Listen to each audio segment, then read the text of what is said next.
이재명 대통령의 이 부동산 관련된 발언들이 계속 강조되고 있습니다. 야당의 비판도 만만치 않습니다. 자, 대통령의 이야기와 또 강유정 청와대 대변인 이야기 준비되어 있습니다. 들어보시죠. 올해 5월 9일이 끝이다. 이건 이미 명백하게 예정된 거 아닙니까? 새로 시행령을 고치지 않는 한 그냥 끝나는 거죠. 이 부분은 사회적 약속이기 때문에 이번에 유예 종료라는 부분은 절대적으로 지켜줘야 된다라고 굉장히 여러 번 강조하고 계시는 걸로 알 수 있습니다. 정책실장님께서 5월 9일 바로 아니고 뭐 한 달, 두 달 이 정도의 약간 여지가 있을 수 있다 말씀하셨는데 5월 9일 유예는 종료된다라는 걸 대통령께서 계속 끊임없이 강조하고 있는 것이고 그 부분은 일종의 사회적인 약속이자 정책적인 일관성의 측면에 있어서 그 이후에 다른 이야기가 가능할 수 있을지 모르겠지만 5월 9일 날 종료되는 것만큼은 분명하다라고 말씀드리겠습니다. 5월 9일 시체한 종료는 분명하다.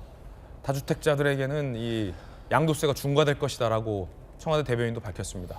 근데 보도에 따르면 이걸 말하는 청와대 대변인도 다주택자인 걸로 보도가 나오고 있어서 야당이 이 지점 매섭게 비판하고 있습니다. 야당 얘기 한번 들어볼까요?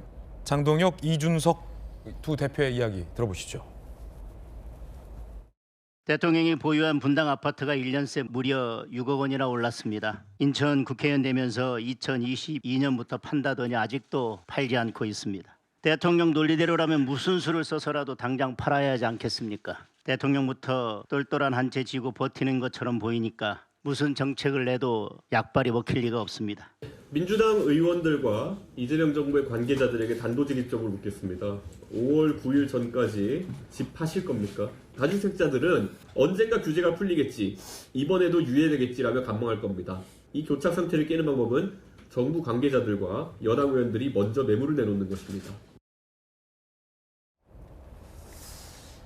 오늘 이재명 대통령 SNS도 지금 준비가 돼 있네요. 자, 야당은 이렇게 비판했고 대통령 오늘 SNS에 또 올렸습니다. 재차, 3차, 4차, 5차 강조하고 있는 겁니다. 그러니까 대통령의 의지는 분명하다라는 걸 대통령 입장에서는 강하게 보이고 있는 겁니다. 엄포라고 생각하시는 분들 냉정하게 변한 현실을 직시하시기 바랍니다. 협박, 엄포가 아니라 이번이 마지막 탈출 기회입니다. 이재명은 합니다라며 5월 9일 이전에 집을 처분해서 양도세 중과, 그러니까 과한 세금을 피하기 바란다라는 대통령의 선명한 의지를 거듭 대통령은 이 SNS를 통해서 말씀하고 있는 거죠. 자, 그런데 이 대통령의 강한 의지가 청와대 참모들에게도 해당하는지 이 부분이 야당이 제기하는 쟁점입니다. 조금 전 5월 9일 양도세 중과 유예는 끝난다라고 브리핑했던 강유정 대변인이 강남 서초에 63억 아파트에 부부가 살고 있고 용인시에 6억대 아파트를 갖고 있다. 다주택자다라는 지적이 나왔어요. 이 자료는 경제정의실천시민연합 자료입니다. 봉욱 민정수석은 성동구 36억대 아파트 지분과 서초구 8억대 다세대 주택을 갖고 있습니다. 다주택자입니다. 문진영 사회수석은 배우자와 함께 용산구 32억대 아파트와 강남구 주택과 상가 복합 건물을 말 그대로 다 갖고 있습니다. 다주택자입니다. 청와대 보도지원비서관은요, 배우자와 함께 광진구 20억대 아파트와 강남구 다세대 주택 6채를 40억 원어치를 갖고 있습니다. 그럼 총 7채네요. 다 주택입니다. 청와대 민정비서관은 송파구 43억대 아파트와 과천시 11억대 다가구 주택을 갖고 있습니다. 다주택자입니다. 해외 언론 비서관도 배우자와 함께 중구 22억대 아파트와 성동구 13억대 아파트를 갖고 있습니다. 청와대 참모 비서관급 이상 56명 중 2주택 이상 다주택자가 이처럼 12명이다 라는 자료가 나왔습니다. 대통령은 다주택자들에게 정부 이기를 하지 말라, 대통령이 한다라고 거듭 강조했습니다. 그 내용도 지금 준비되어 있는데 함께 보시죠. 마지막 기회다. 버틸 수 있을까? 이번 기회에 팔라. 대통령의 메시지는 단호합니다. 굉장히 엄정합니다. 그런데 정작 대통령 주변의 참모들은 아까 집이 7채 있는 분도 있었고요. 강유정 대변인도 다주택자입니다. 대통령의 입이라는 분도 다주택자인데 이분들이 5월 9일 이전에 다 팔까요, 대변인?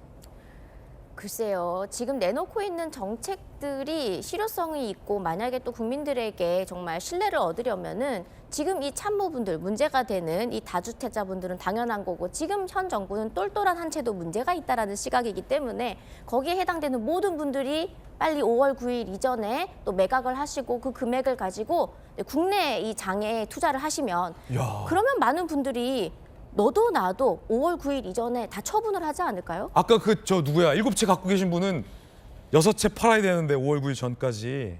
네, 아주 바쁘실 것 같습니다.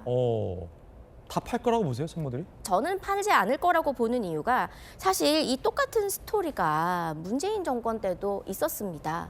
그때도 노영민 수석 같은 경우에는 2채가 있었는데 한 채를 울며 겨자 먹기로 팔았지만 똘똘한 한 채, 서울에 있는 강남에 있는 한 채 남겨두고 심지어 본인 지역구에 있는 집을 팔지 않았습니까? 예, 그리고 그 다른 경우에도 이상경 국토부 제1차관 같은 경우에도 직보다는 집을 선택했습니다. 그리고 그런 사례가 이 정권 하에서 한두 건 있는 것이 지금 아니기 때문에 이런 사례들을 보더라도 많은 이 내각에 있는 분들이 지금의 이 직이야 정권이 지나고 나면 왔다가도 가는 것이지만 내 집은 영원히 있지 않겠습니까? 심지어 지금 부동산 불패라는 말이 우리나라에 얼마나 오랫동안 있었습니까? 그렇기 때문에 저는 현실적으로 보더라도 이 많은 참모분들 중에는 이 직보다는 집을 택하는 분들이 더 많을 거라고 생각합니다. 5월 9일 되면 드러날 것 같습니다. 조규현 변호사님, 대통령은 일단 다주택자는 아니세요. 1주택이고 대통령의 의지는 굉장히 분명합니다. 이번에 다주택자들에게 집을 많이 내놓게 해서 시장에 그만큼 공급이 늘어나면 집값이 어느 정도 안정되는데 그래도 도움은 될 것이다 라는 대통령 강한 확신이 있고 진정성도 있는데 이때 박 6채, 7채, 뭐 대변인 뭐 2채 이런 참모들 중에서 누구 한 명이 대통령님 제가 다 팔게요. 영주택을 할게요. 전 다 팔. 서초 63억 파 6채 차자자 하는 참모가 있으면 대통령한테 참 든든할 것 같아요. 반대로 끝까지 안 팔고 조용히 있는 사람들은 대통령이 도움 안 되는 거 아닙니까 이거? 글쎄요, 뭐 정책에 대한 신뢰를 높인다는 측면에서 보면 일괄적으로 뭐 그런 선언을 하는 것도 좋을 수 있다고 봅니다만 제일 먼저 한 사람이 중요해요. 이 중에 근데 12명 중에 제일 먼저 제가 팔겠습니다. 이런 사람. 이 대통령이 지금 얘기하고 있는 양도세 중과세 유예 종료 등 부동산 정책은 누구에나 똑같이 적용되는 겁니다. 아마 청와대 지금 참모진에 대해서 다주택자 이 조사가 나왔는데 그 중에는 사실 부모님이 거주한다거나 자녀가 거주한다거나 이런 여러 가지 상황에 따라서 실제 투기 투자 목적의 이 소유인지 이에 따라서 알아서들 조치하지 않겠습니까?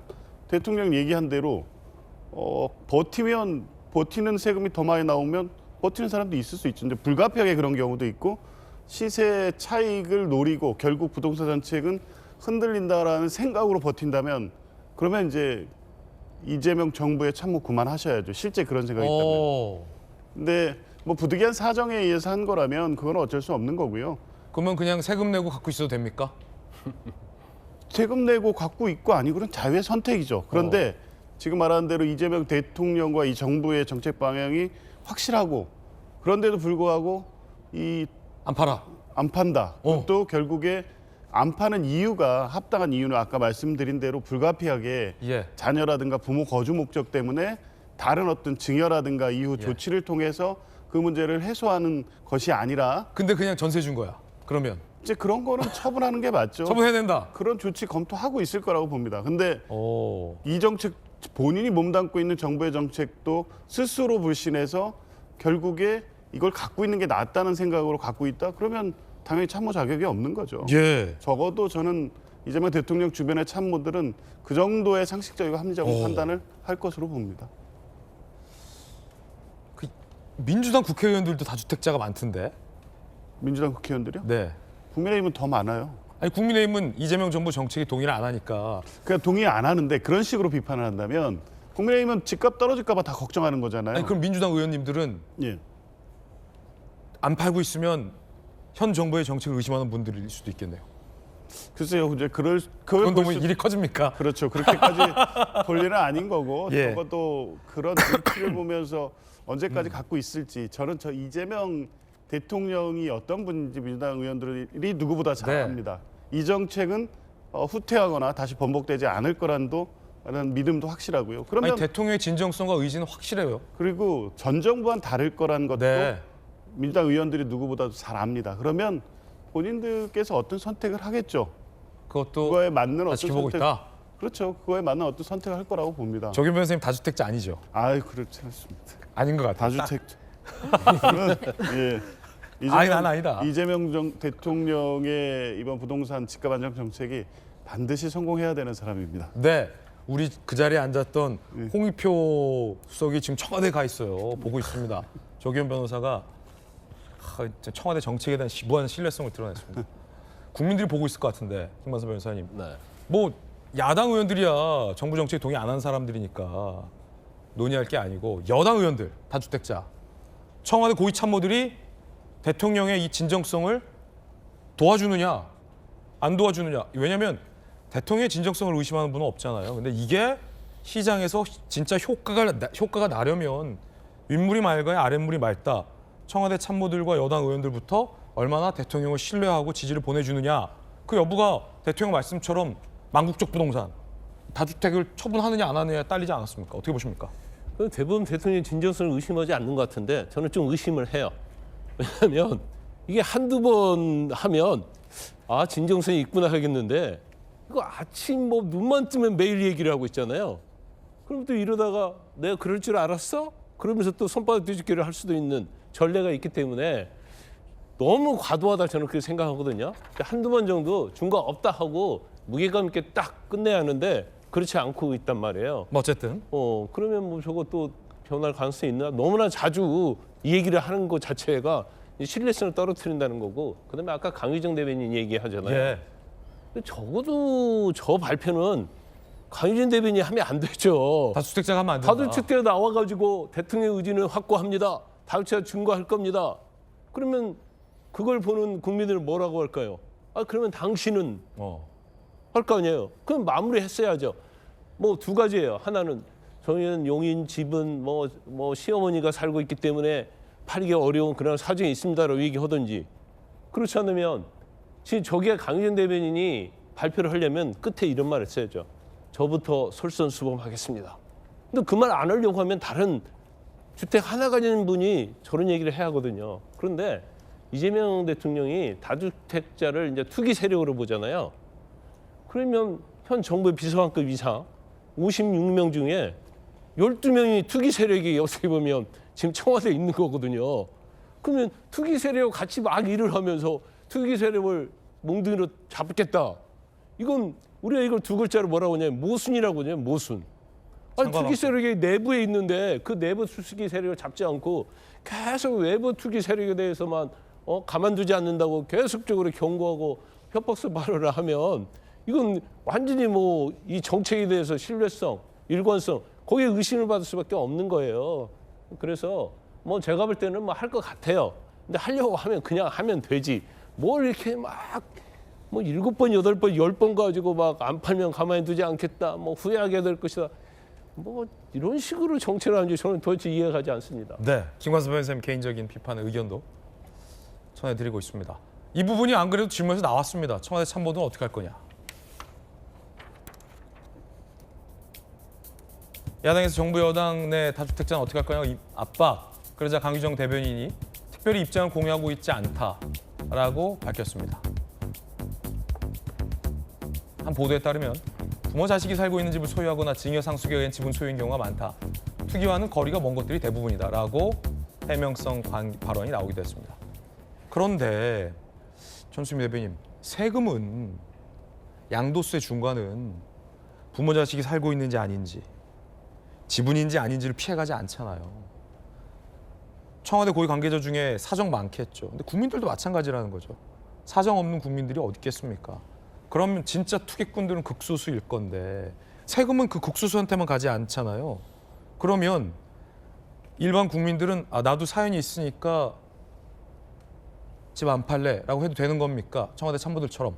이 질문이 안 하려고 해도 안 할 수가 없는 상황이라 질문합니다. 네, 맞습니다. 그러니까 말씀하신 대로 정책에 대한 설계자는 정책에 대한 예외가 돼서는 안 됩니다. 네. 그렇기 때문에 이제 청와대 참모진 중에서 정책에 대해서 부동산 정책을 설계하신 분들이 이제 예외가 되는 사례가 올 때 바로 이재명 대통령의 부동산 정책의 진정성이 급격히 하락한다. 참모진부터 저는 움직이셔야 된다 보고 이재명 대통령의 부동산 정책의 핵심은 도심이고 속도이고 그다음에 그걸 직접 실행이 있습니다. 근데 실행의 측면에 있어서 참모진들께서 본인들이 예외가 아님을 스스로 보여주는 결단이 분명히 필요할 것 같고 또 다른 측면에서는 이게 우리가 정책 논의를 하잖아요. 그러면 수요와 공급 어떻게 더 많은 분들에게 공급을 해서 지금의 주택난을 해결할 것인가 이게 핵심입니다. 그러면 정책적 논의로 이거를 얘기를 해야지 어떤 개인의 재산에 대해서 그거를 문제를 삼는 것 자체 너무나 그쪽으로 가는 것 자체도 저는 문제가 있다. 그래서 결국에는 부동산 문제의 본질이 무엇이냐 했을 때 우리가 수요와 공급 원칙에 의해서 공급을 하기 위해서다. 그러면 어떻게 공급을 해야 될까? 투기를 막아야 된다. 이런 흐름 속에서 이어지는 거지 이것이 이재명 정부와 관계가 있다고 해서 개인의 재산이 공개되는 게 너무 당연시 되는 그런 풍조 또한 저는 이게 좀 바람직하지 않지 않나 싶습니다. 네.